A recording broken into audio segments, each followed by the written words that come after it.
Are you sending out dozens of resumes but hear nothing back? No interviews, no callback, just crickets? The truth is, your resume could be the silent killer of your job search. But don't worry, I've got you covered. Today, we're going to talk about the 5 main mistakes that you can make in your resume that could really hamper your job search and landing interviews, and how to fix them today. Welcome back, everyone. If you're new to my channel, I'm Hadi, and I'm here to help you with your career and personal journey. Let's dive in. Mistake number 1 that I see quite often is that people use the same generic resume for so many different roles.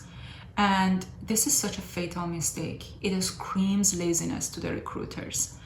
And the fix for it is actually fairly simple. It requires time commitment, but it's fairly simple. When you see a job description, you might have more of a template or master resume, but when you see a job description, you read it. I personally read a job description 5 times because every time I see and notice a specific keywords and I learn more. I know it sounds weird, but for me it works. I at least encourage you to read the job description twice and very carefully.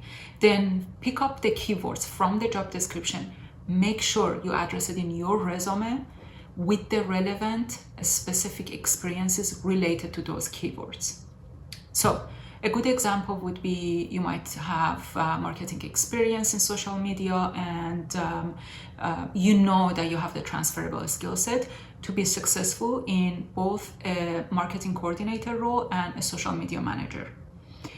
However, the marketing coordinator role might have a job description like it requires SEO, it requires campaign management, content writing, things like that. While the social media management might have keywords in the job description such as paid ads or analytics. And so when you look at those 2 job descriptions, you pick your master marketing resume, and if you're applying for the marketing coordinator, you would add things such as, in my previous role, I increased organic traffic by this much percentage to, through SEO. And especially if you add numbers, obviously that would always help. And then for the social media role, you would specify how you leveraged paid ads to increase engagement. Mistake number 2 is to be rejected really through the first step, which is ATS. And that's by not using the right keywords. On average, the corporate jobs receive over 250 applications, and out of them, again, on average, usually only 4 to 6 of them land an interview. You can imagine it's a humongous pool of applications that the recruiters have to go through and select. So instead of manual human selection, most of the companies pass that through an algorithm that called ATS, and it's part of, there's like different HR applications that have this algorithm. So basically that algorithm tries to only pass the relevant resume to the recruiter. And so to fix this issue is that, again, you need to study the job description really well, and you need to pick the right keywords and explain your experiences associated with those keywords in a very specific way. So then the ATS can pick up your resume and pass it to the recruiter. Otherwise, you're completely failed even in the first step. So as an example, there might be a job description seeking an experienced data analyst with expertise in SQL, data visualization, and reporting dashboards. And you have done that in the past and you're very comfortable. And your resume might be having years of experience in data and analytics and reporting. What you need to do instead to be able to pass through that ATS step is that to be specific, to say utilized SQL and data visualization tools to create reporting dashboards and providing insight. Even though it's a small tweak, it makes you successful to at least pass that first step of the ATS monitoring and move to the recruiter step. Mistake number 3 is when your resume is either too long or too short/vague. And so again, the problem is that some of the resumes are too long. They're 5+, or I would say even 3+ pages long, and some of them are too short and don't provide the right details. So the fix is, first of all, make sure your resume is 1 to 2 page maximum.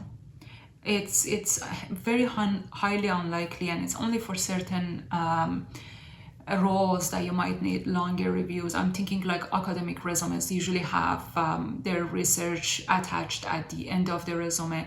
But again, the resume itself really need to be 1 to 2 pages. And the other one is that use clear bullet points to specify what you did and the impact that you made. So one example would be someone, so the job description requires a management experience, and you have that management experience. Too long version would be if you write a full paragraph on all the details related to that one piece of that bullet, requires management experience. And the too short version would be if you say manage the large team. The right version would be, or the better version would be to say, I managed a team of 5, improving productivity through streamlining workflows.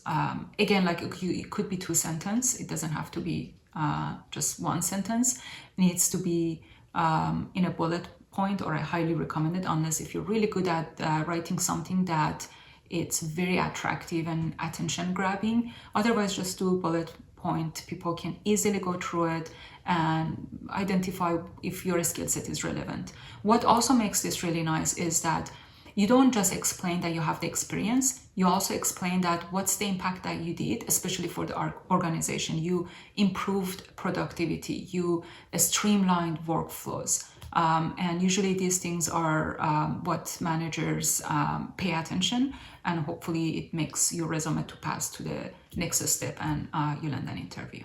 Mistake number 4 is ignoring the Canadian style of writing resume.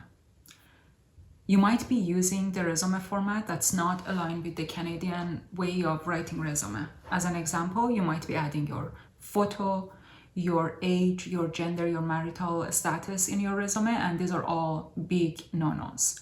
So the fix is instead focus on your professional skill sets and experiences and achievements. So as an example, you might put in your title, John Doe, 35, married, like hiking and photography. Instead, you would put John Doe, marketing specialist, SEO, and content manager. Now, there's one exception when it comes to personal information, in my opinion, and that's your hobbies. And there's a location for it. So you would never put that in front of your resume. Your resume starts with all of your professional work, nothing personal related, nothing about your, age, hobbies, anything. At the end of it, I would add extracurricular activities, and I would add maybe 1 to 3 hobbies there. So nothing more than that though. So avid hiker and camper, or have a black belt in Taekwondo. Again, like it depends, especially if you have any achievements in your hobbies, like you have a degree of some sort or some certification of some sort. Those are quite impressive usually, so add them. And it might not help you, or it might. The reason that I like that piece is because I personally have read resumes when there's a skill set that very much make that person having similar hobbies to myself. And humans love and seek similarities. That creates a positive bias. And I've seen it in my colleagues when they're going through their resume and they're like, oh, interesting, this person also has a grandmaster title in chess. And they look at that resume with more detail almost. They almost seek that similarity. So again, it's not going to harm you if you add it at the very end, and it might add advantage and benefit for you. Mistake number 5 is not showing the impact. I've seen many resumes when they list the job duties in the past instead of focusing on experiences and especially on the positive impact that they made in their previous roles. And the fix for that is really easy. You can use PAR model or method. So always look for problem, action, and result in the way that you word things. So as an example, a weak write-up would be handled customer service calls. Instead, using PAR, you can say resolved 50% customer issues per day, increasing satisfaction ratings by 30%. Another weak example would be worked on social media marketing. Instead, you can say developed a social media campaign that increased engagement by 200% in 3 months. In addition to showing impact, if you noticed, I try to add some numbers. Adding numbers and make things quantitative makes your resume to stand out. And I know that not necessarily in everything you can add numbers, but in most of things you can add some sort of numbers, even if it's an estimated number.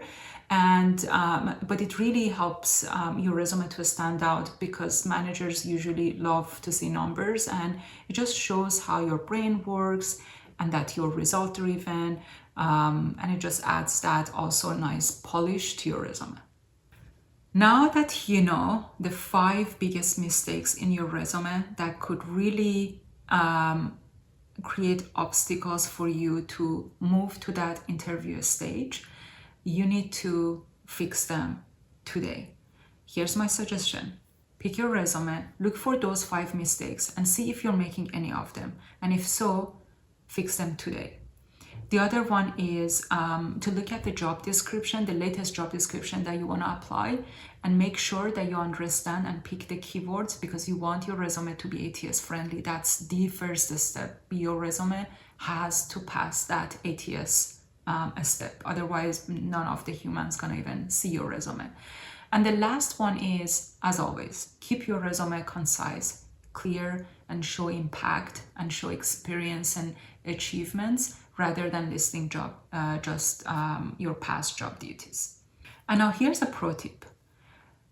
Before sending out your resume, if you have the chance, ask one of your friends or someone in your family to read your resume. A second pair of eyes always catches things that we tend to miss. That's it for today. I hope that this helps you with polishing your resume to make it better and easier to read. And I hope that you start getting those well-deserved interviews. As always, if you like this video, please click on the like button. Please subscribe for more videos. And I love to hear your comments. So if you have any comments, if you have any questions, please leave a comment at the below, and I will go through every one of them and I will answer. Take care and talk to you in the next video.